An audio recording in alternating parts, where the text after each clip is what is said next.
is the one, the only... Well, what do you know? That's me.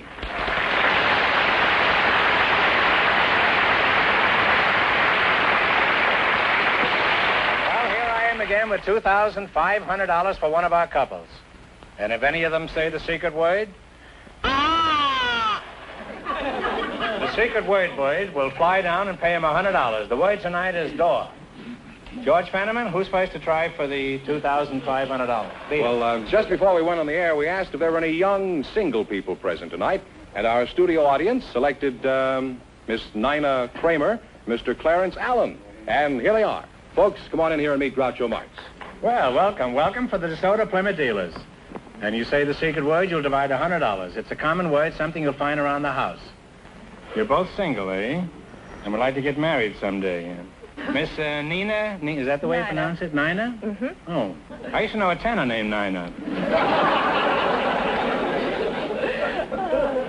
Where are you from, Nina? I'm originally from Chicago. Uh-huh. How original were you in Chicago? 19 years ago. 19 years ago? Then you've been here about 2 years, is that right? No, I've been here about 10 years. Oh, you're not 29, are you? Now you've got me confused. No, I'm 19. You left Chicago 19 years ago and you're 19 years old? No, I was 19. How did you come out, by bassinet? Would you mind repeating that whole thing again? How old are you? I'm 19. 19? Yes. How long since you left Chicago? Oh, about 10 years. Oh, I see. That would make you 14 years old. You can leave it at that. Okay, leave it. And what's your hometown, sonny boy? Clarence? I'm from Claremont, California. Claremont? Claremont. I thought that was in Oklahoma. Not the one in California. Probably not. And I guess the one in Oklahoma is not the same one that's in California. That's where Will Rogers comes from, you know. Oh, he does? Claremont. See, now you've learned something tonight. That'll cost you $3. What is your age, Clarence? I'm 25. What kind of work do you do, Clarence? I'm a geologist. Don't change the subject. I asked you what kind of work. Well, geologists are really doing a wonderful work these days. Now, what do they do? Oh, we study rocks, hunt for minerals, hunt for oil, hunt for anything valuable in the Earth's surface. You actually look for rocks, is that it? That's right. Just wanted to be sure. In this program, we never take anything for granted, you know.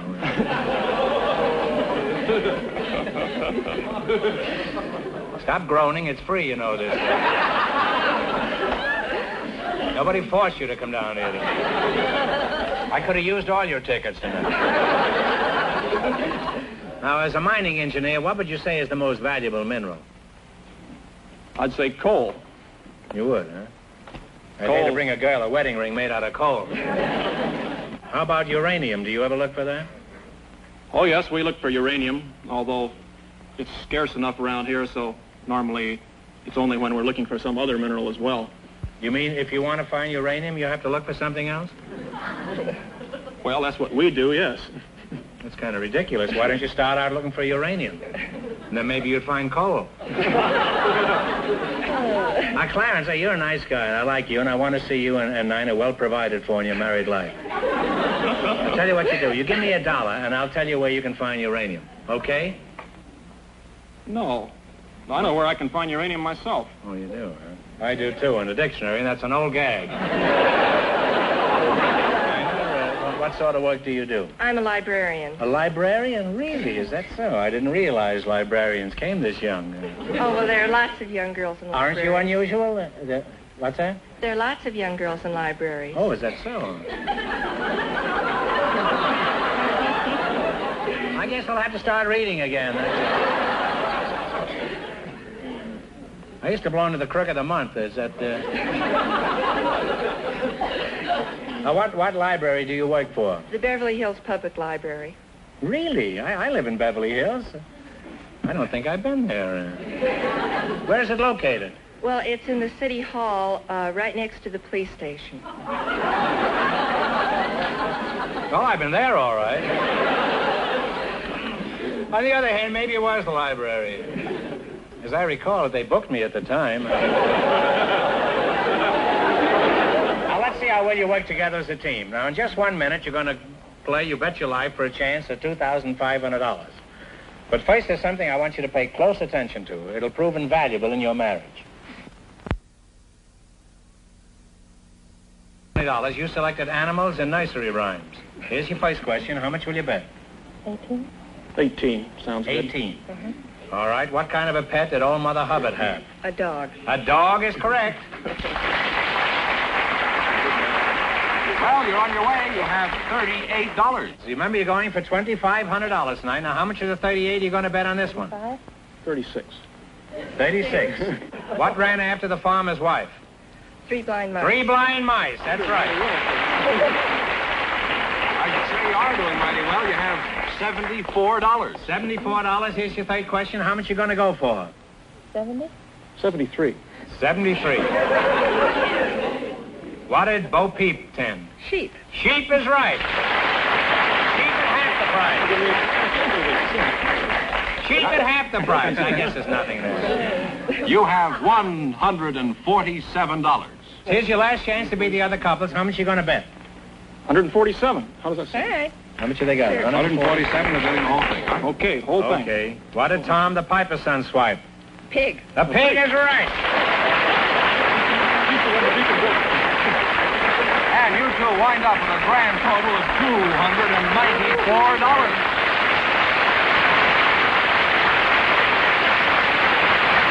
We invited some Army officers to the program tonight, and just before we went on the air, our studio audience selected Major Crossley. His partner is a housewife from the audience, Mrs. Sylvia Sparks. Folks, come out here and meet Groucho Marx. Well, welcome to You Bet Your Life. Say the secret word and you'll divide $100. It's a common word, something you'll find around the house. Mrs. Sylvia Sparks, you're the housewife, huh? Yes. You look like you could give off many sparks. I used to wonder who was Sylvia. Where are you from, Sil? New York. You from New York? Yes. Uh-huh. What does your husband do? He's a mechanical engineer at Norris Stamping and Manufacturing Company. And Major Ross Crosley, what is your hometown, Major? My home is Columbus, Ohio. Are you married, Maj? Yes, sir. Very much so. Did you volunteer or were you drafted? Sir, I volunteered. Should have married the Army. After 20 years, the Army gives you a pension. How long you been married, Sylvia? 4 months. 4 months, huh? First time out?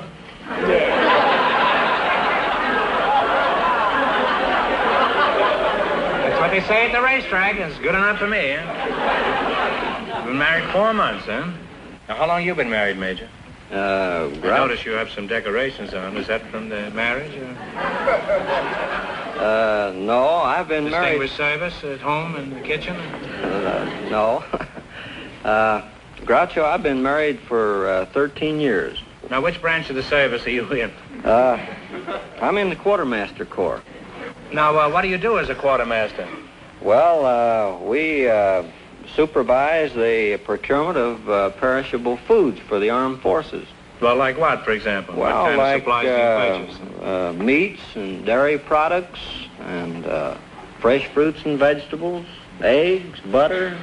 Well, do you pay retail or wholesale prices? Well, we pay wholesale prices. We can't afford to pay retail prices because we buy in such large volumes. I buy in small quantities, and I can't afford to pay retail prices. And when you buy in such large quantities, how do you know you're not getting stung? We have everything inspected, Groucho. If we, for example, if we buy meat, why, we have the veterinarian inspect all of it. Well, where do you buy your meat? Santa Anita? No, we buy our meat in the manner, as I just told you, from the packing houses and so forth. Now, suppose you buy a carload of strawberries. Do you turn the train over to see if the bad ones are on the bottom? No, we... How do you know that all the strawberries are going to be good? We have inspectors look at the strawberries. What are they? Are they on the bottom of the car? Well, they don't turn the whole bottom over, but they may pick a crate here and crate there, and sometimes they look on the bottom, too. Well, by the way, as a quartermaster, would you say the Army travels on its stomach? Yes, definitely, yes. The Must Army be quite a travels... sight after a 20-mile hike. All those soldiers soaking their tired stomachs in a bucket of warm water. All right, now, suppose you're buying meat for your own home. What do you look for? You, Mrs. Sparks. The butcher. Well, that is, there's one butcher I usually go to. Oh, you look at the butcher first, huh? I ask him. Mrs. Sparks, Uncle Sam needs you. If there were more women like you in the service, the Army would stop traveling on the stomach. They'd get up on their toes and follow you. Well, I've learned a lot about shopping tonight. Now, let's see if you two can win a little grocery money. You might win $2,500. Run you $20 into more than our other couples. I can't tell you how much our first couple won, but Fenneman's off stage to remind our listeners. The librarian and the engineer won $294. Here we go. Let's see your high can build you $20. You selected George Washington as your subject. Here's your first question. How much will you bet? 15. Let's make it 15. 15. 15? What is the name of George Washington's home? Mount Vernon. Mount Vernon is correct. And you're off to a good start. Yeah, $35. You'd have missed that, Major. You'd have been drummed out of the Army. Huh? Remember, you're going for $2,500 tonight. Now, how much of the 35 you're going to go for? Oh, we'll go for 20. 20? Is that all right, Mrs. Yes. Sparks? What's the first name of George Washington's wife? Martha. Martha is right. You're now at $55. She certainly had a lot of candy stores at one time. Yeah. Here's your third question. How much of the 55 you going to bet? We bet it all. You're going to bet the 55? All right, where did Washington's army spend the bitter winter of 1777? Valley Forge. Valley Forge is right. Now you have $110. You got $110, and this is your last chance to beat the others. Now, how much you going to bet? 90. 90, is that all right, Sylvia? In what state was George Washington born? Virginia. Virginia is correct. Put it down, Major. Okay. Sylvia, you did a fine job there. And you wind up with a Kept your grand mouth shut all total. through this thing. Now, you too, fella. You wind up with a grand total of $200, and thank you very much. Groucho, Yeah? the secret word is still door. Talk slow, like it'll drag of this. All right. I was going to say that we invited some girl swimmers to the program tonight, and just before we went on the air, our studio audience selected Norma Weltz. Her partner is a sculptor, Mr. Yuka Solomunik. And here they are. Welcome, folks, for the DeSoto Plymouth dealers. Over here, Mr. Say the secret word and divide $100. It's a common word, something you'll find around the house. A girl swimmer and a sculptor, eh? Norma Wells, is that? That's right. Yuka Solomunik? That's right. That's a very famous name. I've often seen it in the menu at the Brown Derby.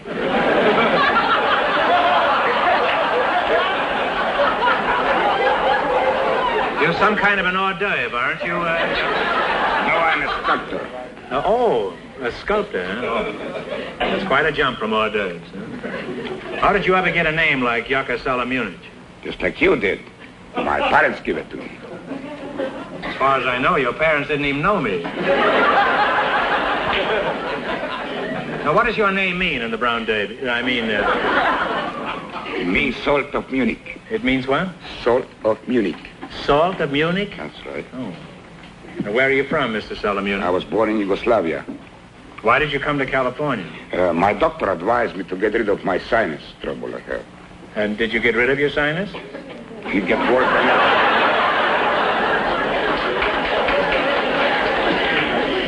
You say you didn't get rid of your sinus? No, it's worse than before. Well,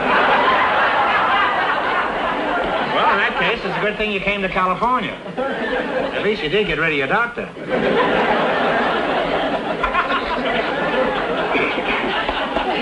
Could you sound off in Yugoslavian, Yuka? Sure. I speak it very well, you know. Go ahead, say something. Ti imaš veoma dobru glavu. Oh, you're a southern Yugoslavian. Okay, I give up. What did you say? You have very interesting head.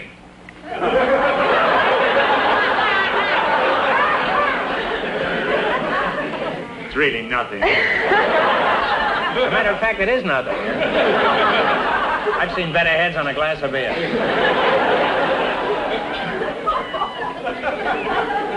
Are you married, Yuck? Yeah. I'll call you Yuck. We get familiar very swiftly on this show. You're married, Yuck? Yeah.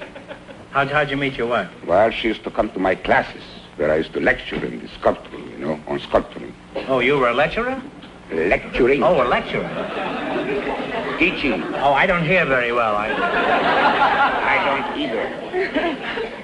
And how did you meet her? She was sitting in the audience? And Yes, she was teaching. spellbound at your lecture? She was not spellbound, but she was attracted to me, you see, and I had fallen in love with her nose. You fell in love with her nose? That's right. Did she have it with her? Yeah. Particularly her left nostril. You fell in love with her left nostril, huh? What was the matter with the right one? And what happened? You walked up to her after the lecture? Yeah. And what did you say to her? I told her I like your nose. No, this isn't your wife. You're a little... Now, Norma, that's a very pretty name, Norman. You're a very pretty girl. Huh? Thank you. Have you always been this pretty? Well, I guess so. You're a swimmer. Huh? Do you swim for a living? No, I'm a low freshman at SC. What kind of course are you taking there? 3 points to the starboard? No, elementary education. Oh. How old are you? 18. 18, huh? Are you being rushed by any of the fraternities at school? No, you mean sororities. Fraternities don't rush women. Things have certainly changed since I went to school. We used to rush anything. Mr. Salamunic, haven't you got a nickname? What'll I call you? You don't want me to call you Yuck, huh? Call me Yuck or George. I'll call you Yuck. I like it better, too. Let's talk about sculpturing. How did you acquire this skill? Well, first I was born. Well, Then that's reasonable to believe. Then I went to a famous academy to study. And then? And then I became a sculptor. Well, how did you decide to become a sculptor? I kind of like it, appealed to my sense. I study technical thing about sculpture, history of art, and anatomy. Well, I've studied anatomy, but I doubt if I could ever be a sculptor. However, I'm told I'm a pretty good chiseler. Now, do you think that Norma here would make a good statue? I think she would. Are you looking at her nostril, or are you just... Well, I'm looking at her interesting head. She has a very fine proportion head. Very beautiful nose. Steady there, Yuck. Now, when you see a beautiful woman, what's the first thing an artist like yourself looks for? What a ridiculous question. I look at her eyes. I'm surprised they don't throw me out of here. Pardon me, I didn't hear what you said. I say I look at her eyes. You look at the eyes first? Yes. Well, I can see I'd be a total loss as a sculptor. Now, Norma, close your eyes. Now, Yuck, you tell me the color of Norma's eyes. I don't know. I thought you just told me you always looked at a woman's eyes. Yeah, but I look at her eyes, at the depth of her soul, of her emotion, of her beauty, inner beauty. You see what I mean? I know. Beauty is only skin deep, huh? And that's good enough for me. Norma, you can open your eyes now. I put my mask back on. Now, Yuck, look into Norma's eyes and tell me, what does she look like inside? I think she has a very beautiful soul, no? Very fine expression, very depth. She's a good person. I can see it. You keep looking on the inside, I'll keep looking on the outside. Now, Yuck, have you done any well-known people in bronze or stone? Yes. I did one of the President Roosevelt before he died. Roosevelt? Well, you must be very good, huh? I suppose. I'll have more respect for you now. You did Roosevelt? Yes. And how was he? Was he quiet when? It was very interesting. You see, during this work, he asked me, he says, what do you want me to do? I told him to keep his mouth closed, you see. And Are you a Republican? No.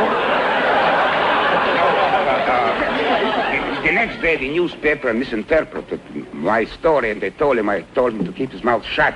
Of course, I didn't. I just told him to keep his mouth closed because, you know, when you work, you have to keep your mouth closed, you know. I want to tell you that we're honored to have you here. I had no idea that you were such a talented sculptor. Thank you.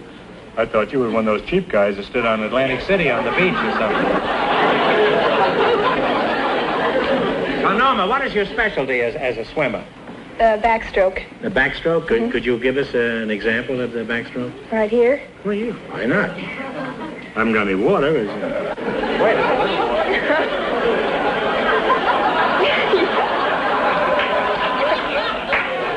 I don't think that's enough. It's not enough, huh? No. Is there any water in the audience? Well, just get us a kind of what they call a dry run. Okay.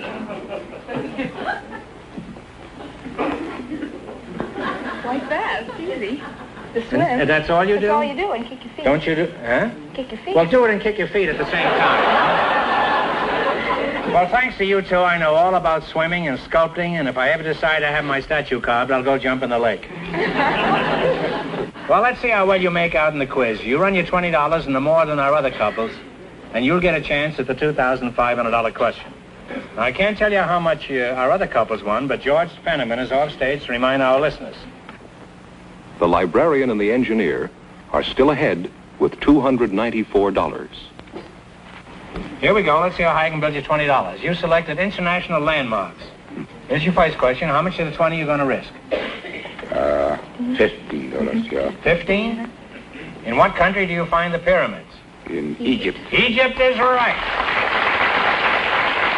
And you're off to a good start. You have $35. You got $35. Remember, you're going for $2,500 tonight. Now, how much of the 35 are you going to bet on this? 30. Okay. 30. In what country do you find the Louvre? L-O-U-V-R-E. Louvre in France. In France is right. Now you have $65. $65. How much you going to bet this time? You bet 60. Okay. 60. Yuck is a real chiseler, isn't it? In what country do you find the Leaning Tower? In Pisa, Italy. In Italy is right. Now you've climbed to $125. $125 is your last chance to beat the other couples. How much you going to go for? 120. 125 is that. Yeah, let's put the whole business. Don't kiss her, Yuck. Just talk it over. Okay. How much we have? 125 is that. Let's put 125, yeah. Okay. In what country do you find the Acropolis? In Greece. In Greece is right. And you wind up with a grand total of $250. And that means the librarian and the geologist with $294 get the chance of the DeSoto Plymouth $2,500 question.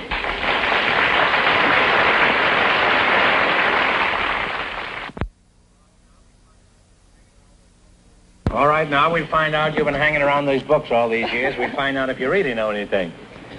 Here we go for $2,500. I'll give you 15 seconds to decide on a single answer between you, so think carefully and please, no help from the audience. Here it is. If the President of the United States and the Vice President should both resign, who is next in line to succeed to the office of Chief Executive?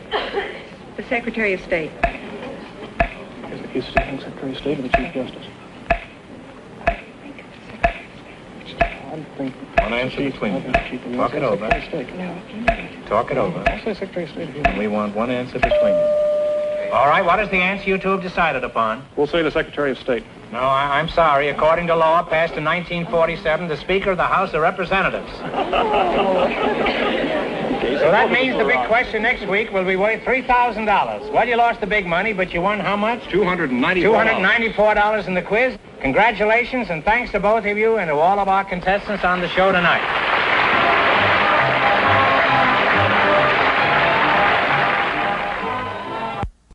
Now, here he is, the one, the only...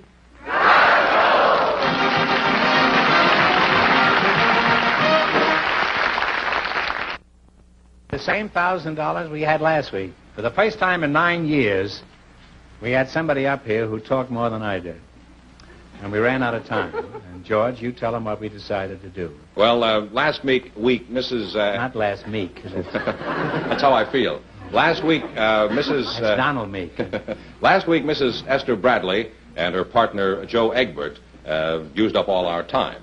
So we asked the other couples on our show last week if they'd come back tonight, and they said they would to play You Bet Your Life, and so Mrs. Bradley is here, Joe Egbert is here, and another partner that she picked up along the way, he volunteered, I think. He's a sailor. Yeah. So I guess they're all here now, and the show starts over just like a regular show, and we're going to play You Bet Your Life, and the one that wins the most money gets the chance at the $1,000 question. That's right. Now, if either of our couples tonight say the secret word, the duck will come down and pay him an extra $100.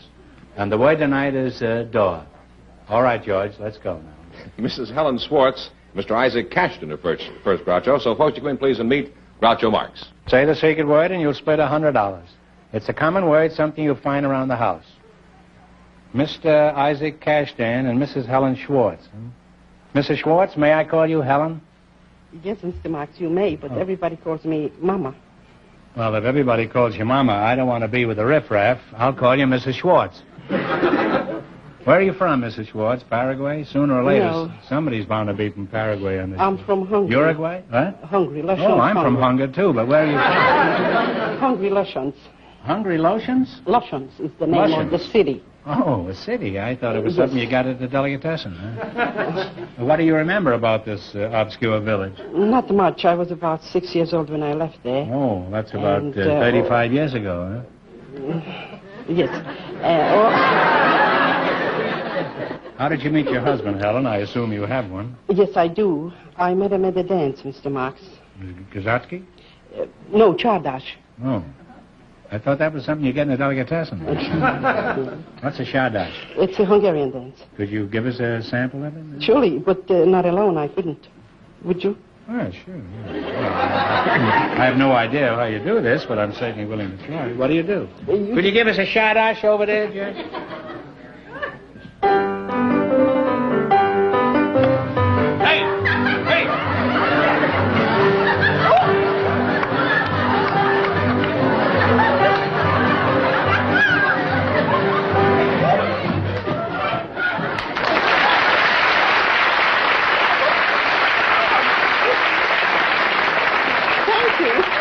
Oh, we get acquainted fast up here. Huh? Now, let's see. Your name is Isaac Ashcan. No, Groucho. It's Cashtan. Oh, you're a Japanese Cashtan. Is that it? Huh? Something like that. Sometimes they say cash down. Oh. That's when they want to get a laugh, I guess. Something like that. Well, what is your claim to fame, Isaac? Well, almost everybody. Are you a midget race driver? No, I'm a chess player. Chess? Are you a good player? My title is International Grandmaster. Well, that's very impressive. Well, what is an international grandmaster? Is that anything like a local shave master? Not quite. That's the highest title you can get in chess besides the world's champion. There are just 3 of us in the United States, and I think something like 27 in the entire world. You must be pretty good, huh? Well, they sometimes say that. Doesn't frighten me in the least, Isaac. I'll challenge you to a chess game any day of the week and bet you $500. Are you game? I'll tell you, Groucho, I just happen to have a little time tonight. And if you're interested, I'll play a blindfold.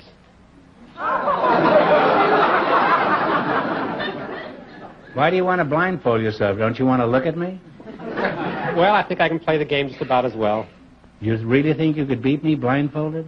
I've played several people at the same time blindfold and done pretty well, Groucho. Of course, you realize if you're blindfolded, I'm going to cheat. Well, they have referees when they do this.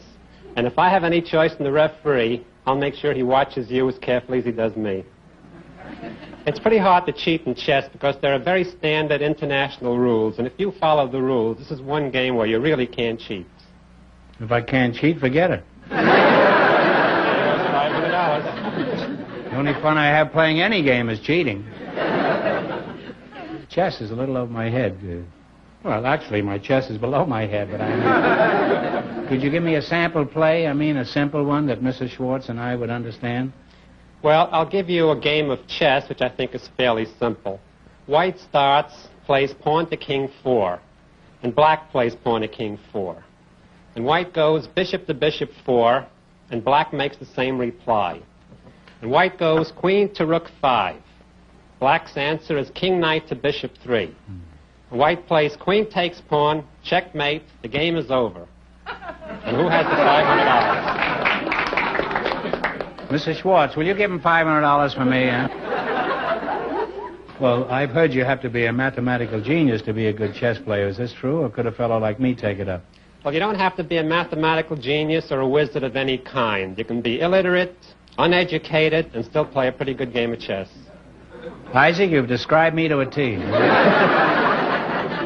Shake hands with the next world's champion. And I'm still going to cheat. Mrs. Schwartz, what's your hobby? Are you a chess player, or do you prefer ice hockey? No, Mr. Marx. My hobby is movies. Movies? You just like some place to go to take your shoes off, is that it? You're popcorn happy. That's right. What kind of pictures do you like? Musicals, dramas, westerns, or comedies? Oh, I don't care what they are, as long as Tony Curtis is in them. Well, that's the way I feel. I don't care what kind of a picture it is, as long as it doesn't have Tony Curtis in it. Oh. Well, why Tony Curtis, Mama? What's so fascinating about him? Oh, because he's just the handsomest man on this earth. He's so wonderful, and when he's got talent and those big blue eyes when he's on the screen, you just can't help but to just lose yourself.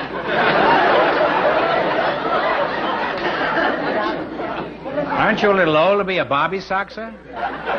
I should think you'd prefer someone more mature, like Clark Gable or Bogart or Freddie Bartholomew.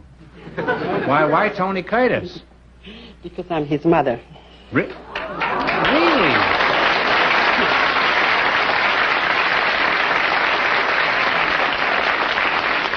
Well, no wonder your criticism is so impartial. Does Tony come from a theatrical family? Well, his father was an actor in Budapest, Hungary. Did you know this when you married him? Yes. Well, do you have any talent outside of typesickery? No, I just used to sing a little bit, but when... well, how much singing did you do? Were you on the stage? No, Mr. Marx. I just once called my Tony through the window, called him to come in, and a cantor, neighbor of ours, heard me, and he came right over and he says, sing. He said, sink? Were you in the river? He told me to sing for him. Who did this? A cantor. Oh. Boy, that cantor doesn't overlook a trick, does he? Well, you're a nice couple, and I hope you get married someday. Now, Mrs. Schwartz, I've kidded you about your son, but actually I know Tony. I've had dinner with him in New York. He's a good actor. He's a cute guy, and he's one of the biggest box office drawers in the whole movie industry. Thank you, sir. And you can be very proud of him. I presume you both know how to play You Bet Your Life? Now, you selected London, Paris, and Rome as your category. These are questions on the 3 major European capitals. Let's see what you know about them. Remember, the more the questions were, the harder it is. Have you ever played chess, George? No, You have any knowledge of it at all? none whatsoever. I've yet to find any subject that you have any knowledge of.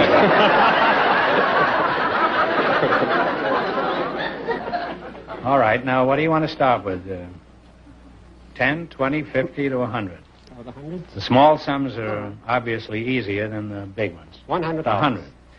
There's a famous district of wharves and warehouses that is the residential area for the Chinese population of London. What is this district called? It's in London.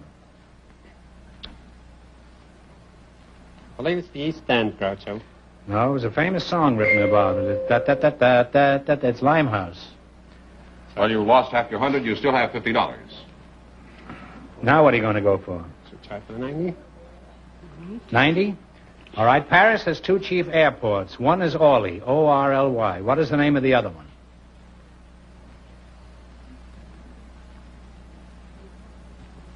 Very famous in history.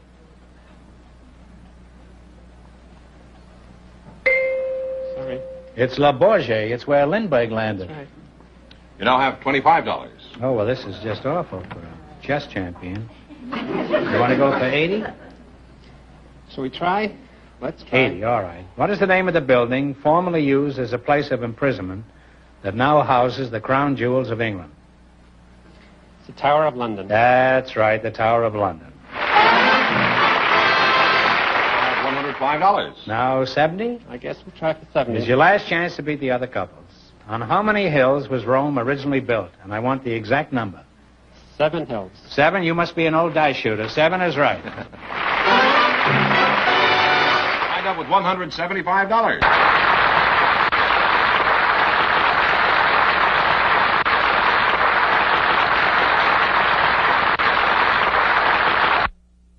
Mrs. Rose Westlake and Mr. Miguel Pinell are waiting to talk to you. So, folks, you come in, please, and meet Groucho Marx. Say the secret word and divide $100. It's a common word, something you find around the house. Rose Westlake and Miguel Pinell. Rose, where are you from? San Francisco. I was born there right a few months before the earthquake. Earthquake? Mm-hmm. Fire, you mean, don't you? Well, it was both. But the earthquake started it. Oh. Don't you ever go back to Frisco then? Oh, I like Frisco when I'm there. I like here when I'm there. I like every place when I'm there. Oh, do you? Mm-hmm. Are you married, Rose? No, I'm a widow. Widow, huh? Have you thought about getting married again? No, I have a one-track mind, and I've had the nesting urge so badly now. I just want to settle down and just feel like I belong someplace. You have a nesting urge? Mm-hmm. Well, Rose, you're welcome to use my avocado tree any old time you want. I only ask one thing of you. Don't cackle before 7 in the morning. Now, Miguel Pinell, eh? Where are you from, Miguel? I am from Nicaragua. Nicaragua? Yes, sir. Oh, that's a nice country around there. Whereabouts in Nicaragua? Well, I was born in Granada. It's a very small town. Granada's in Spain, isn't it? No, we have another Granada, Nicaragua. Oh. That's very nice, too. Well, were you ever involved in one of the frequent revolutions? Oh, I was just a child then. Oh. Well, don't they have revolutions for children down there, too? Are you married, Miguel? I'm engaged, You're engaged? Yes. Well, you mean your gay bachelor days are almost over? Don't you miss playing the field, Miguel? Oh, I have 2 or 3 girlfriends to go around with. I see. Yes. These are spares, huh? You're engaged and you have 3 or 4 girlfriends? Yes, You're a real scoundrel, Miguel. What has your fiancée got to say about your flitting from flower to flower? Oh, she doesn't know that. She's in Nicaragua. Back in the old country. Well, you're a Central American Casanova, huh? Oh, you want to call it that? It's okay. Well, when did you last see your beloved? Well, when I left Nicaragua 3 years ago. Does she still remember you? I hope so. Well, we write each other once in a while, I knew Latins were great lovers, but well, if your girl still remembers you after 3 years, you must be sensational. You may be another Groucho Marx. Miguel, what makes you think your girlfriend hasn't got 4 or 5 boyfriends in Nicaragua? She may also be flitting from flower to flower. Has that ever occurred to you? That's what you think, She is very conservative, and my sister's watching her from me. Well, if your sister is anything like you, I've only one question. Who's keeping an eye on your sister? Her husband. Her husband is keeping an eye on your girlfriend? On my sister. My sister keeping an eye on my girlfriend. Oh. Works perfectly. Well, what do you regard as perfect? I mean, you have her sitting home at night there? Well, she's planning to come over the United States, to meet me and marry me. Oh. I mean, my girlfriend. That means you'll have to discard all these other... Yes, sir. You and said don't it. you regret that? I do regret it.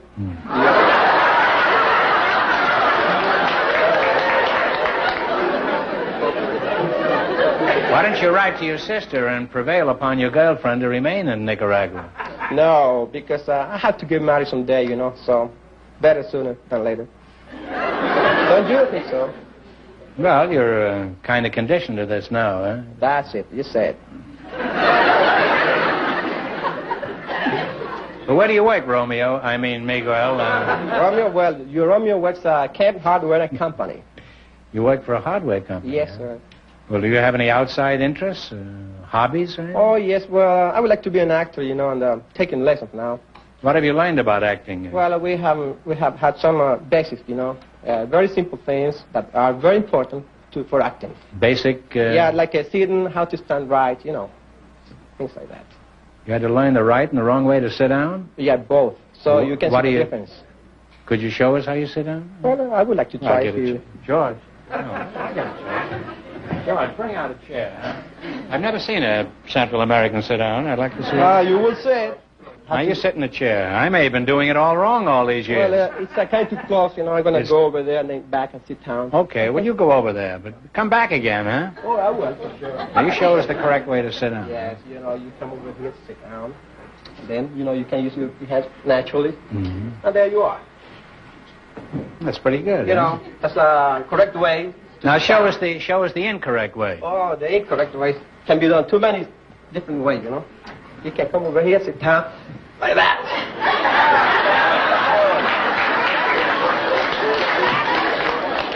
Miguel, I predict in just a few short years you'll be getting an Oscar. Of course, I also predicted that Pittsburgh would win the World Series. Now, Rose, how do you feel standing this close to an eminent actor? Are you thrilled? Well, no, you see, I'm used to it. I've been in show business all my life. You've been in show business? Mm-hmm. Really? I should have realized you were in show business. You have that air about you. What did you do? Shakespeare, Moliere, Shaw, Chekhov? No, I'm Fifi, the sheep-headed girl on the side show. The sheep-headed girl? That's right. Well, Rose, you look perfectly normal to me. In fact, you look very good. In what way are you sheep-headed? Are you fond of wool gathering? On the Huh? head. On the head. I don't understand this. Well, you see, I carry it around this way. I never cut off my act. You see, I did cut off part of this. Is rather unexpected, or I could probably do it better. Well, let me hold your hat. Maybe that'll Oh, that's make it wonderful easier of you. for I just love being the whole things for me. Don't go away with it. No, Oh, I say. won't. Well, I'll be back in a few minutes.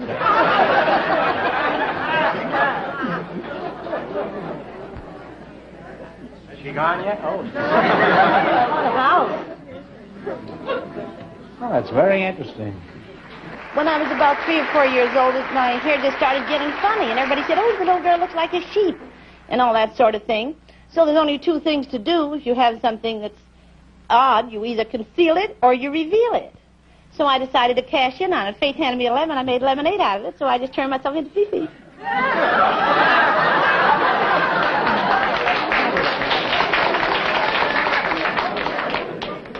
Well, what did you do in this act now that you got the hair like that? Well, first of all, the man would introduce me. He would say, now, ladies and gentlemen, we present the inimitable Fifi. Now, that's me. Now, my friends, I'm called Fifi, the sheep-headed girl. I'm sure you may look at me and know why. I was discovered living among the natives by a band of British surveyors, believing me to be a child that had been kidnapped by the natives, or perhaps the child of missionaries that had perished in the jungle, or even perhaps a native of some race that never has been discovered. Maybe the reason so many explorers never came home. Okay, that's fine. Huh? Well, I certainly hope I never sit in back of you at a hair-raising movie. You got a great act, Rose. But what do you do for an encore? Well, for an encore, I could go into my dance. Oh, well, let's have that, too. You want to get the joint closed? What music do you use? What kind of music? Oh, some Hawaiian music. Some Hawaiian music, Jack, huh?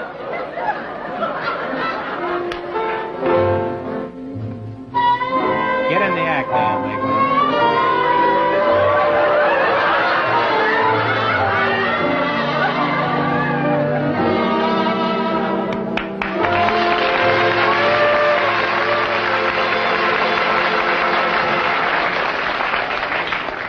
Well, I'm off to the South Seas in the morning.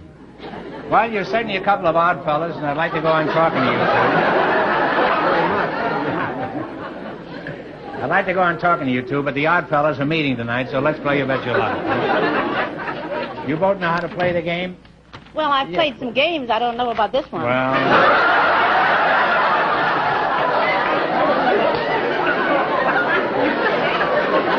this may be a little mild, Rose, but it won't take long. Now, you selected cities of foreign countries. Yes, sir. And your partners and one answer between you. I'll give you the name of 2 cities of a foreign country.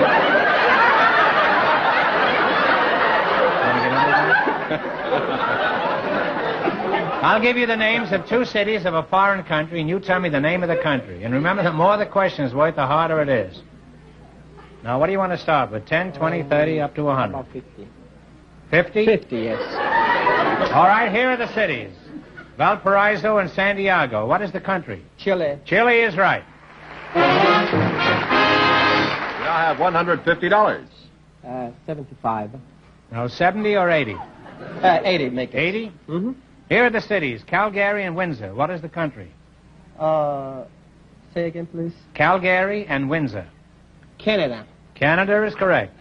We now have $230. Now, what are you going to go? Make it $60. $60. Mm-hmm. Here are the cities. Auckland, Auckland, and Wellington. You tell me the country. Australia. United States. Auckland and Wellington. Make the United States. No, it's New Zealand. New Zealand? You were close, Australia. But... You lost half of your $230. You now have $115. All right, now you still have something to go. Well, make it 60 again. 60? No, you've failed on 60. I wouldn't try that again. Although Well, this time you'd probably know the answer. Okay, let's try. 40? No, I say 60. 70? 70, okay. You've had 60. 70, yeah? Uh-huh.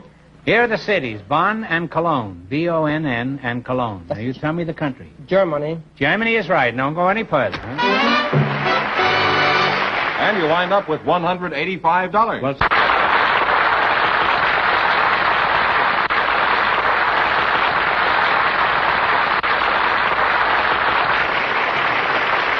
and that means that in just 1 minute, Mrs. Esther Bradley and her partners, Joe Egbert and Pat Hunt, who won $275 last week, are still high and get the chance at the $1,000 question. Now, Groucho, here are Mrs. Esther Bradley, Mr. Joe Egbert, and Pat Hunt, all set for the $1,000 question. I'm right back in here. You give them a minute. Esther, I'm glad to see you again. We had a lot of fun last week, and I'm happy to see you finally get the chance at the big question. And, Mr. Egbert, have you worked out a satisfactory way of dividing the money with the sailor if you should win? Yes, Groucho, we've decided that we'll split it 3 ways. Well, I think that's very fair. You feel all right about this? Yes, sir. Well, what would you do with your share if you should win tonight? Well, with 3 children, Groucho, I You think have 3 children? Yes, sir. Oh, you don't have a girl in every port, huh? All right, now let's go. And good luck to all of you. Now, here's the big question. We're going to go for $1,000. I'll give you 15 seconds to decide on a single answer between you, so think carefully and please no help from the audience. On December 2nd, 1955, the American Federation of Labor and the Congress of Industrial Organizations merged into a single union. For $1,000, who was the first president of the AFL-CIO? Now, you can talk it over, the 3 of you.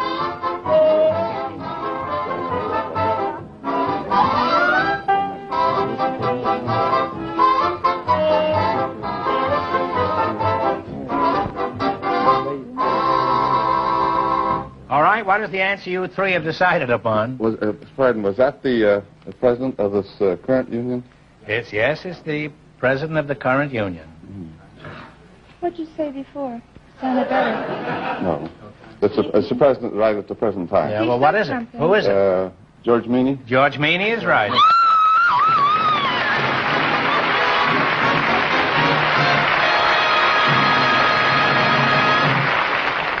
Well, you win $1,000, and how much did they win in the quiz, George? $275. Here I am again with $2,000 for one of our couples, and if any of them say the secret word, this moth-eaten duck will fly down and pay him $100. The word tonight is food. Scram. Arrivederci.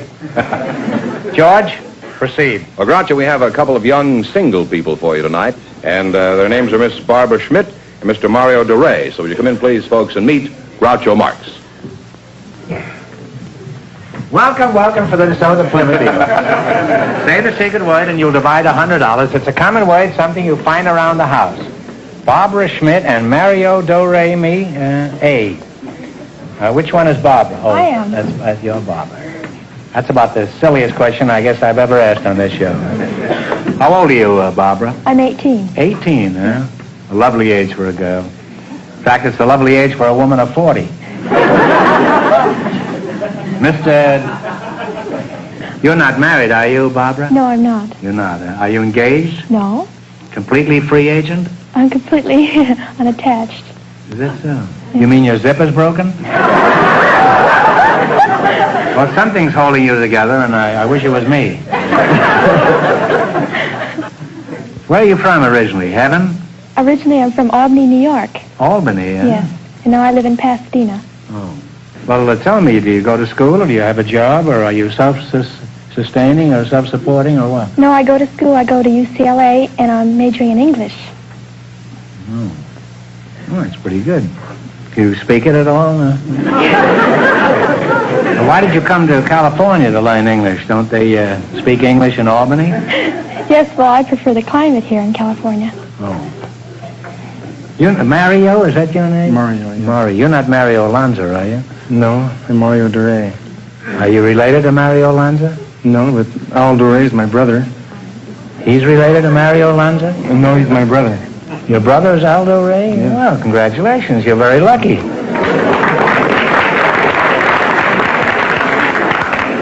Now then, who is Aldo Ray? He's a movie star. He's a movie star? Oh, movie star. The only movie star I know is Francis X. Bushman. You're a pretty big brute, Mario, aren't you? I'm big, yes. Yeah. I'm surprised you don't play football. Why is it? I do play football. I play for the University of Southern California. I played there for 3 years now. You play with USC? That's just what I said. I'm surprised you don't play football.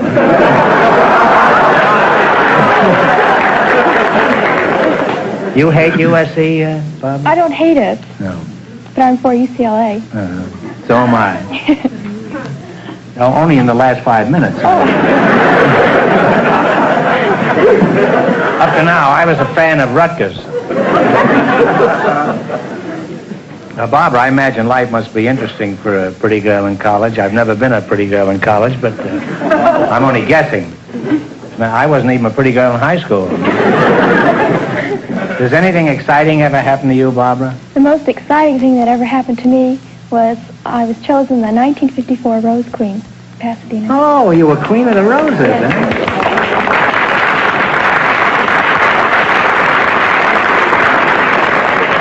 That's a very high honor. Congratulations, Thank Barbara. you. Pretty tough competition. Yes, there was quite a bit. Well, enough. Let's get down to brass tacks. We've had enough of this historical stuff. Mario, will you marry this girl? No, I can't. You can? I'm going steady right now. Well, call her up and tell her you're going to marry Barbara. She'll understand. Women are very understanding that way. Well, say, your girl must be quite a dish, Mario, if you'll turn down the Rose Queen for her. How did you meet your inamorata?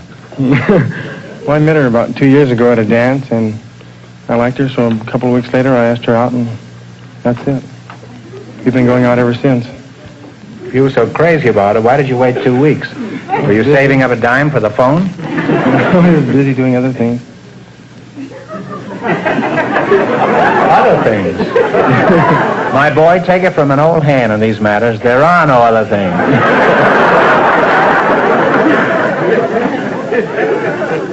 Where's this dazzler? Is she out front here tonight? No, she's in Pinole, California. That's about 400 miles north of L.A. And She's 400 miles from here? Yeah. She's a secretary for the district attorney up there. Oh, that's bad. You mean your girl is 400 miles away and you turned down a date with probably the most beautiful girl in America who is standing right next to you? I have to, I guess. No choice. You know, that's like living in Las Vegas and going all the way to Cedar Rapids just to play bingo in a church bazaar.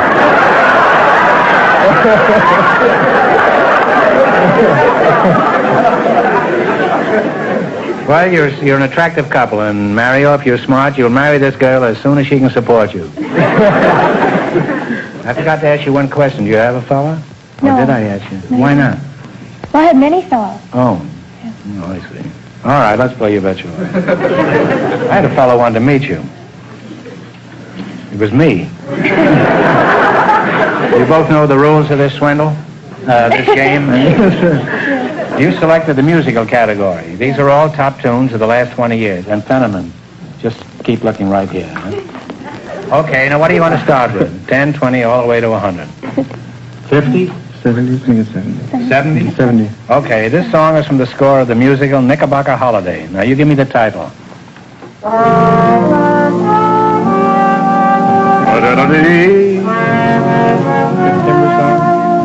September song. September song is absolutely all right. And you're off to a good start. You have $170. Now, what are you going to take a fling at? 75 or 80 or 80? We'll go 80. $80. Sammy Kahn and Julie Stein wrote this song about 10 years ago. What's the name of it? Play it.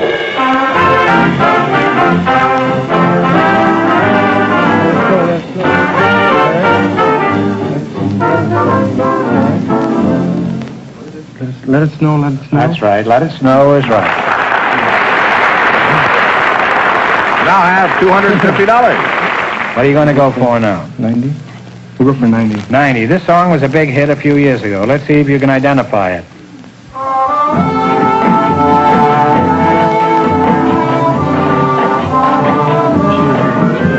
Wish You Were Here? Wish You Were Here is right. You now have $340. Last chance to beat the other couples. What are you going to go for? We'll go $100. $100. This song was written by Rodgers and Hammerstein. What is the title of it? Play it, Jack. Hello, Young Lovers? Hello, Young Lovers? That's right. Now give him a big kiss. And you wind up with $440. There goes that girl and the district attorney and everything else. Well, thanks and good luck from the DeSoto Plymouth dealers.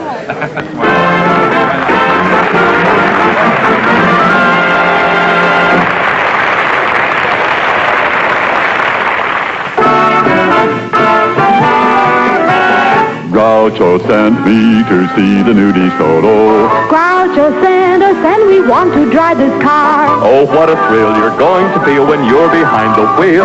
DeSoto is the smartest car, smartest of the smart cars. It's so stylish, and now as Groucho says, Let's drive the new DeSoto at DeSoto Plymouth dealers today. From every angle, from here, or from here, DeSoto is smart. DeSoto is the car that makes people stop and look. The car you'll be proud to have standing in front of your house. It's smart to own, the smartest of the smart cars. Here is DeSoto's smart double cockpit instrument panel with a new flight control lever, convenient, but out of your way because it's used so seldom. And outside, accenting the forward look, is the dramatic slash of color we call the color sweep. It's beautiful styling like this that makes the new DeSoto the smartest of the smart cars. Drive a DeSoto before you decide.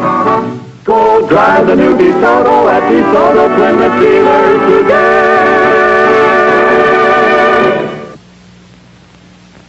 Groucho, we have a man with an unusual occupation for you. He's Mr. Vern Lucius Cameron. His partner is a housewife. She's Mrs. Mariana Ehrlich. So, folks, you come in, please, and meet Groucho Marx.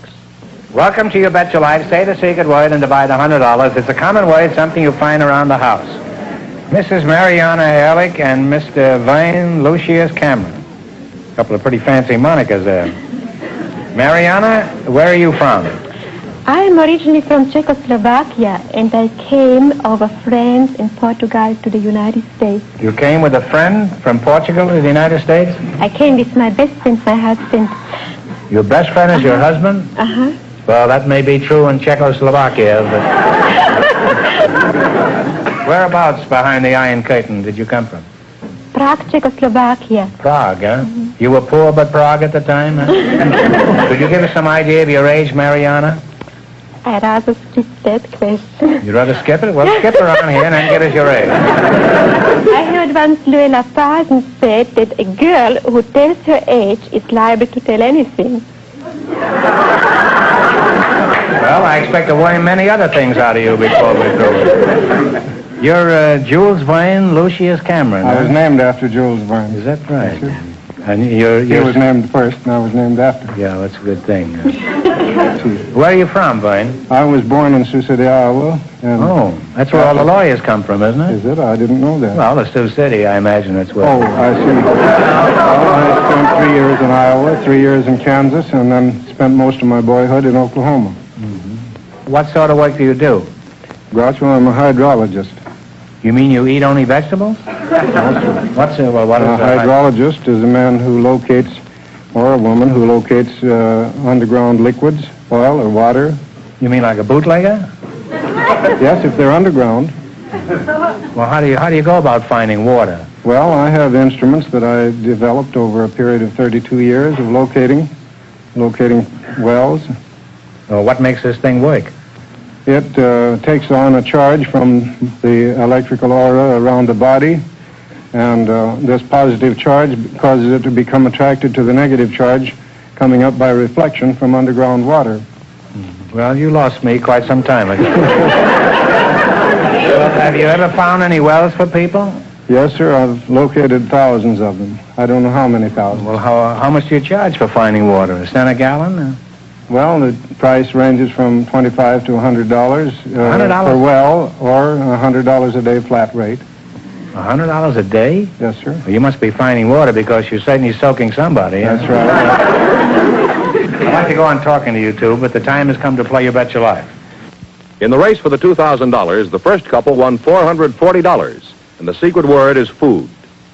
I'm sure you're familiar with this game. I don't have to explain it to you. What's it meant? This is a spelling quiz. This is an old-fashioned spelling bee. You get only one chance at the correct spelling and only one answer between you. I want you to spell the word and then pronounce it. Is that clear? Yes, sir. Spell it and then pronounce it. All right, what do you start with? 10, 20, 50, all the way to 100. 70? 70 suits me. 70 suits me, too. All right, spell the word lieutenant, meaning an officer in military service. L-I-E-U-T-E-N-A-N-T. Right. This kid's from Czechoslovakia yet. Imagine.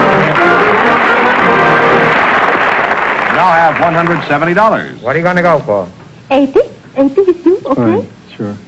Spell the word aluminum, meaning a light silver-white metal. Metal. A-L-U-M-I-N... One moment.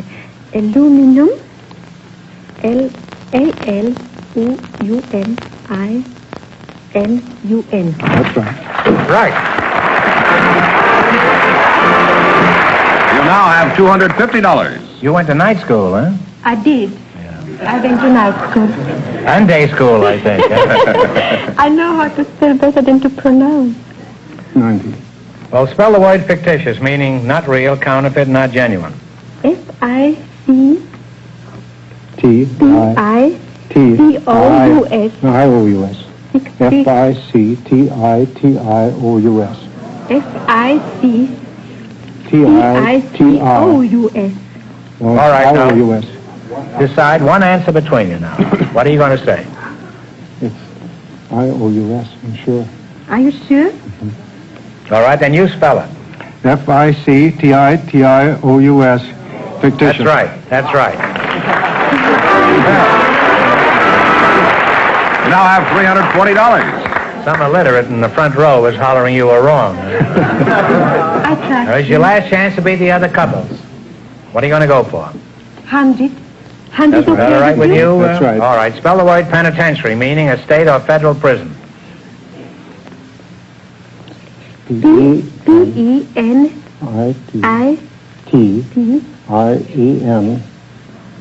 No. Penitentiary. P-E-N-I... No, P-E... Yes, that's right. P-E-N-I-T-E-N. All right, come on now. T-I-A-R-Y. That's right. Now spell it. One of you spell it. P-E-N-I-T-E-N-T-I-A-R-Y. That is right. And you went all the way. You wind up with $440. Well, thanks and good luck to the Soda Plymouth dealers. Thank you so much.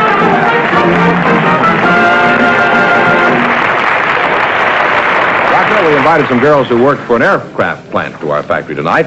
And just before we went on the air, our studio audience selected June French to be on the show. And her partner is Mr. Albert Hall. So, folks, would you come in, please, and meet Groucho Marx. Welcome, welcome for the DeSoto Plymouth dealers. Say the secret word and divide $100. It's a common word, something you find around the house. Mr. Albert Hall and June French. June, how old are you? I'm 21. 21, huh?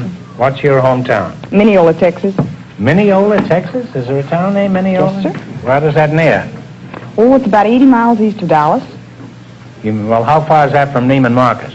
That is Neiman Marcus. Oh. Are you married? Yes. You are? Yes. Well, you're pretty young to be married, aren't you? I've been married 6 years. You were married when you were 15? Yes. Boy, they catch 'em early down there, don't they? Huh? No, I caught him early. Oh. Well, at least you're honest enough to admit it. Most women are not. Mr. Hall, where are you from? Originally from Kansas, born in Kansas. Farm. Well, you don't have to get angry about it.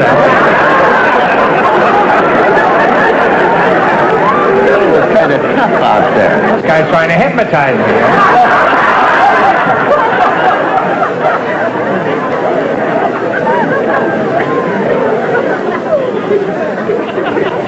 I'm afraid to ask him any more questions.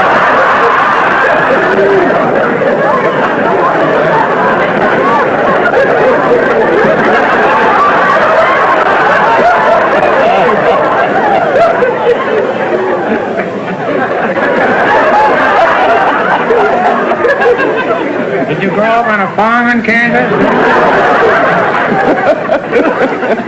Did you grow up on a farm back there in Kansas? No, I left when I was 10 years old. Uh-huh. Your name is Albert Hall? Yes. Well, that's in London. Isn't that where the musicians play in the concerts? Oh, yes. Did you know that? Were you named after that place? Evidently. I didn't select the name. Oh.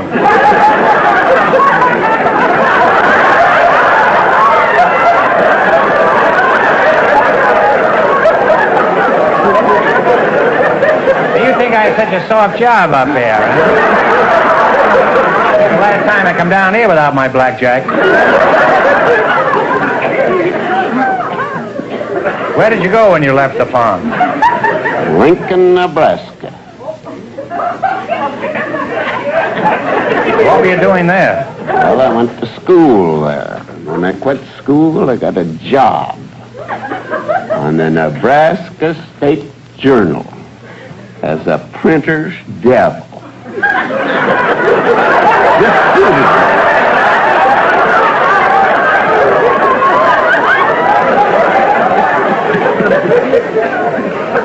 Will you ask him the next question?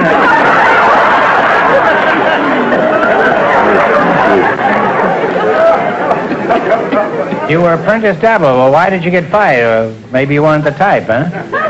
I didn't get fired. Oh. Al, are you married? Oh, yes. You are, huh? How long you been married, Al? 42 years. Is your wife out here with you? Yes, she's in the audience. Oh.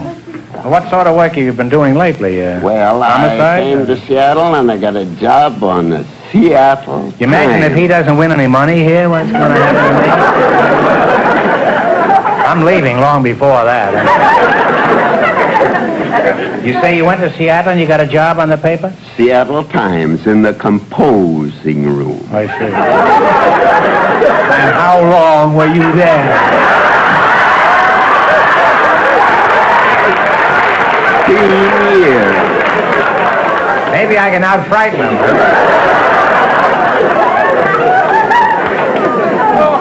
Boy, would he fit in all of Dickens' stories, huh? Well, June, what kind of work do you do? I'm a messenger. I feel safer in asking you. You're a messenger? Well, what do you do as a messenger? Do you deliver messages? No, I deliver blueprints and supplies and food or anything else the engineers want. Oh, wait a minute.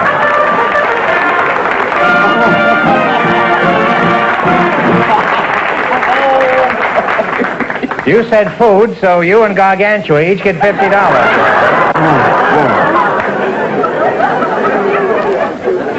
All right, beat it, Doc. Now, who do you deliver these things to?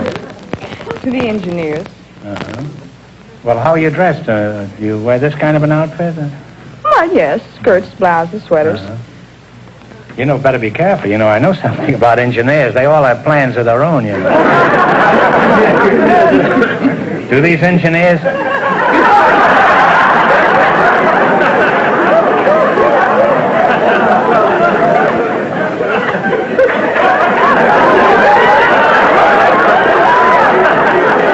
I can charm him.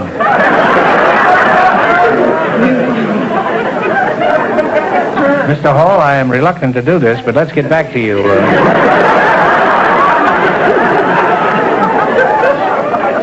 What are you doing in Hollywood, and who are you frightening?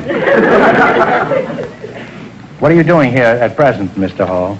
Well, things got tough up in the mountains, no money. I came to Hollywood to find out how they make money.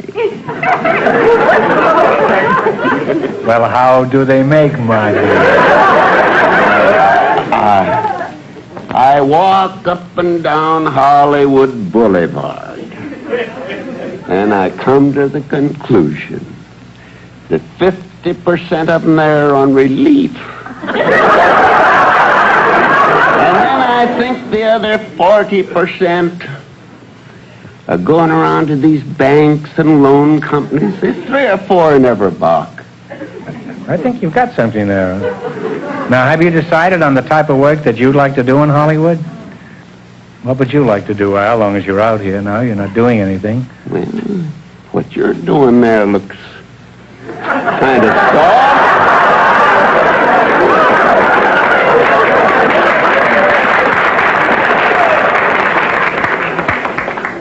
Well, it is, but I don't want it to get around, that's all. I guess the jig is up. Well,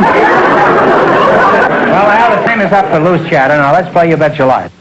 In the race for the $2,000, the first 2 couples are tied with $440.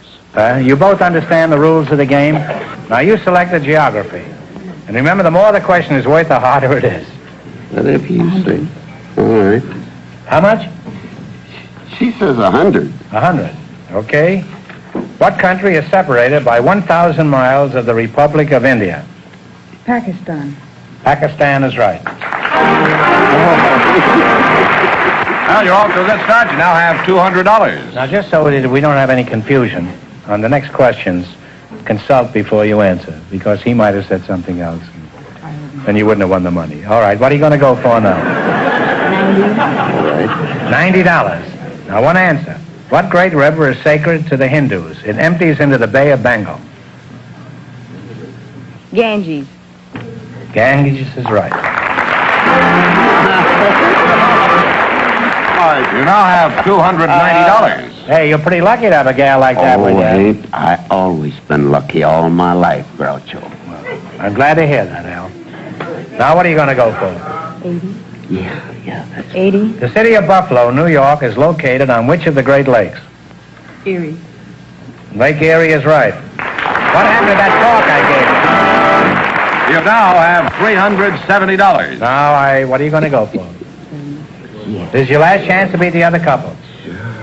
$70. What is the largest city in Finland? It is also the capital. Now, one answer. Talk it over first. Helsinki? I don't know. Helsinki? That's right. Helsinki is right.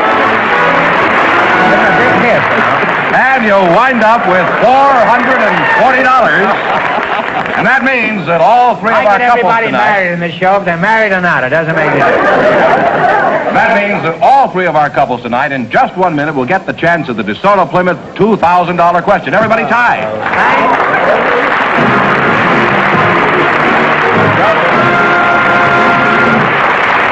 Now, I have a question for you, and it's a very important one. Is your car safe to drive? Can you see safely? Can you steer safely? Can you stop safely? Well, if you're not absolutely sure, take your car to your DeSoto Plymouth dealer tomorrow. You make certain your car is a safe car. You'll make an expert check of your brakes, tires, headlights, taillights, steering, and all other important safety features. He'll make sure your car is safe and dependable and tell you if you need any adjustments or repairs.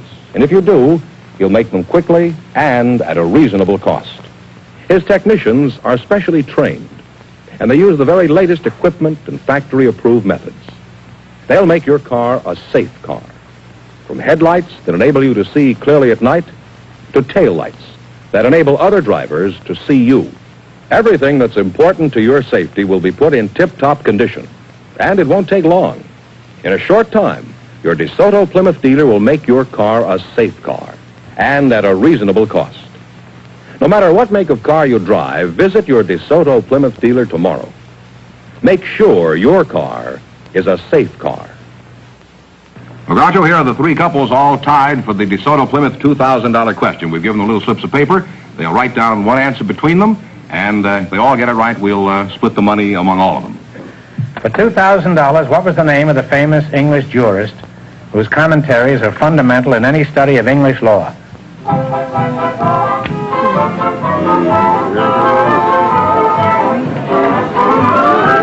famous Englishman way back.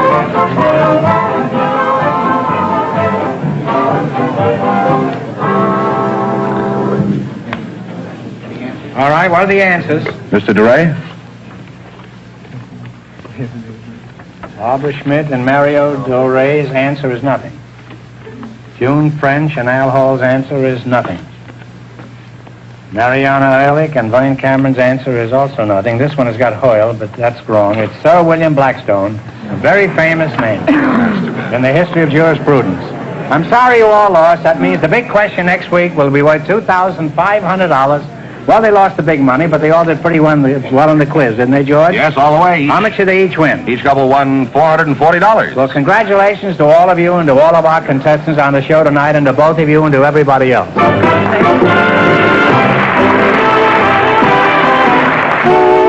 In California. That's where Will Rogers comes from, you know. Oh, he does? Claremont. See, now you've learned something tonight. That'll cost you $3. What is your age, Clarence? I'm 25. What kind of work do you do, Clarence? I'm a geologist. Don't change the subject. I asked you what kind of work. Well, geologists are really doing a wonderful work these days. Now, what do they do? Oh, we study rocks, hunt for minerals, hunt for oil, hunt for anything valuable in the Earth's surface. You actually look for rocks, is that it? That's right. Just wanted to be sure in this program. We never take anything for granted, you know.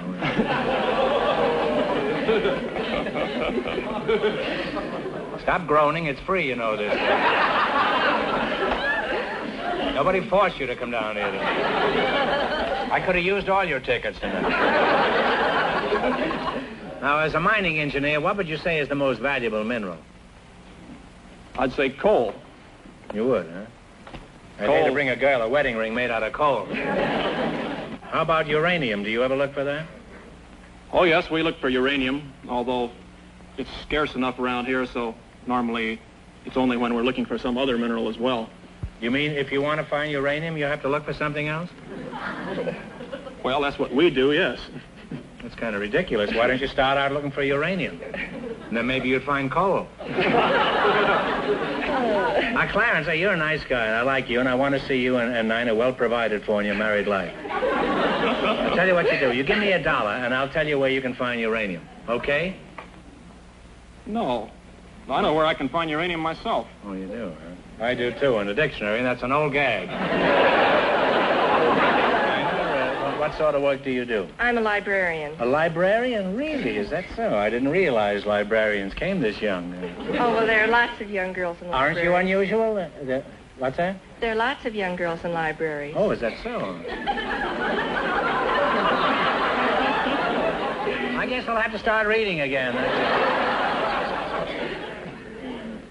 I used to belong to the Crook of the Month. Is that... Is the one, the only... Well, what do you know? That's me. Well,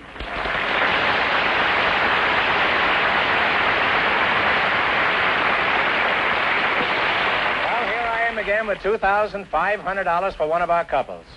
And if any of them say the secret word... The secret word, boys, will fly down and pay him $100. The word tonight is door. George Fenneman, who's supposed to try for the $2,500? Well, just before we went on the air, we asked if there were any young single people present tonight, and our studio audience selected Miss Nina Kramer, Mr. Clarence Allen, and here they are. Folks, come on in here and meet Groucho Marx. Well, welcome for the DeSoto Plymouth dealers. And you say the secret word, you'll divide $100. It's a common word, something you'll find around the house. You're both single, eh? And would like to get married someday. Miss Nina? Is that the way you pronounce it? Nina? Mm-hmm. Oh, I used to know a tenor named Nina. Where are you from, Nina? I'm originally from Chicago. Uh-huh. How original were you in Chicago? 19 years ago. 19 years ago? Then you've been here about 2 years, is that right? No, I've been here about 10 years. Oh, you're not 29, are you? Now you've got me confused. No, I'm 19. You left Chicago 19 years ago and you're 19 years old? No, I was 19 How did you come out, by bassinet? Would you mind repeating that whole thing again? How old are you? I'm 19. 19? Yeah. How long since you left Chicago? Oh, about 10 years. Oh, I see. That would make you 14 years old. You could leave it at that. Okay, leave it. And what's your hometown, sonny boy? Clarence? I'm from Claremont, California. Claremont? Claremont. I thought that was in Oklahoma. Not the one in California. Probably not. And I guess the one in Oklahoma is not the same one as... What library do you work for? The Beverly Hills Public Library. Really? I live in Beverly Hills. I don't think I've been there. Where is it located? Well, it's in the City Hall, right next to the police station. Oh, I've been there, all right. On the other hand, maybe it was the library. As I recall it, they booked me at the time. Now, let's see how well you work together as a team. Now, in just 1 minute, you're going to play You Bet Your Life for a chance at $2,500. But first, there's something I want you to pay close attention to. It'll prove invaluable in your marriage. $20. You selected animals and nursery rhymes. Here's your first question. How much will you bet? 18. 18. Sounds good. 18. Mm-hmm. All right. What kind of a pet did old Mother Hubbard have? A dog. A dog is correct. Well, you're on your way. You have $38. Remember, you're going for $2,500 tonight. Now, how much of the 38 are you going to bet on this one? 36. 36. What ran after the farmer's wife? 3 blind mice. 3 blind mice. That's right. I should say you are doing mighty well. You have $74. $74. Here's your third question. How much you going to go for? 70. 73. 73. What did Bo Peep tend? Sheep. Sheep is right. Sheep at half the price. Sheep at half the price. I guess there's nothing there. You have $147. Here's your last chance to beat the other couples. How much you going to bet? 147. How does that sound? All right. How much have they got? Sure. 147 is getting the whole thing, huh? Okay, whole thing. Okay. What did Tom the Piper's son swipe? Pig. The pig is right. And you two wind up with a grand total of $294.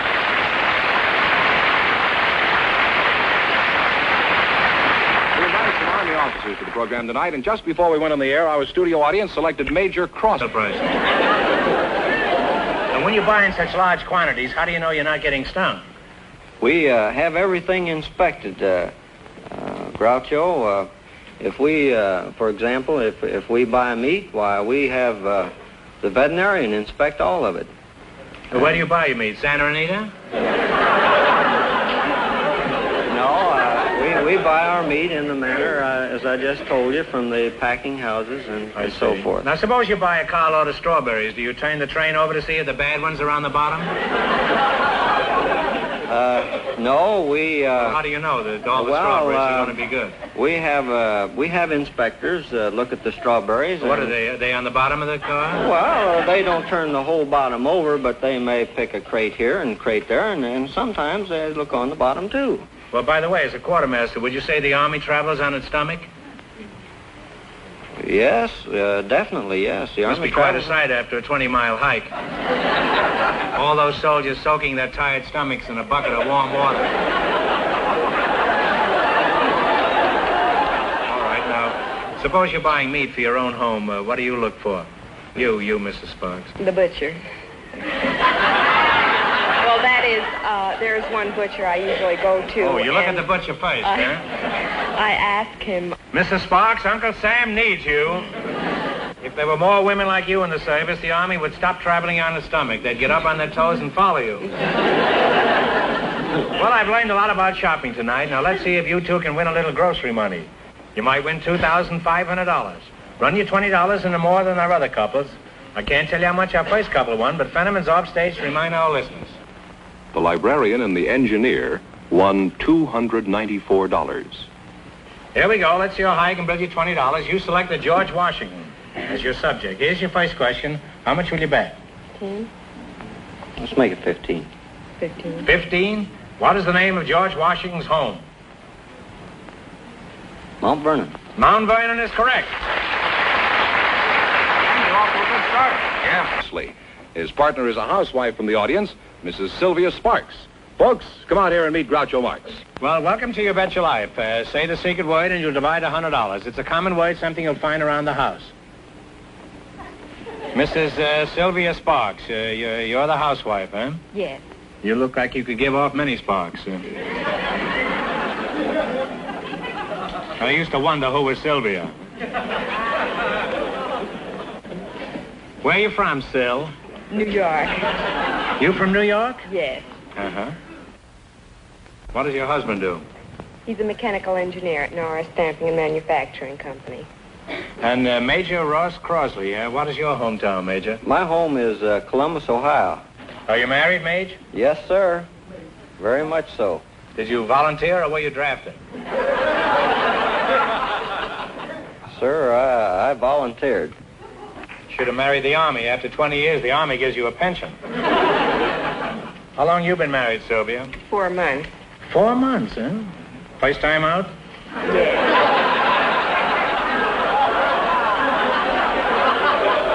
That's what they say at the racetrack. It's good enough for me, huh? You've been married 4 months, huh? Now, how long you been married, Major? I notice you have some decorations on. Was that from the marriage? No, I've been married. Distinguished service at home in the kitchen? No. Groucho, I've been married for 13 years. Now, which branch of the service are you in? I'm in the quartermaster corps. Now, what do you do as a quartermaster? Well, we supervise the procurement of perishable foods for the armed forces. Well, like what, for example? Well, what kind like of supplies do you purchase? Meats and dairy products and fresh fruits and vegetables, eggs, butter. Well, do you pay retail or wholesale prices? Well, we pay wholesale prices. We can't afford to pay retail prices because we buy in such large volumes. I buy in small quantities, and I can't afford to pay retail.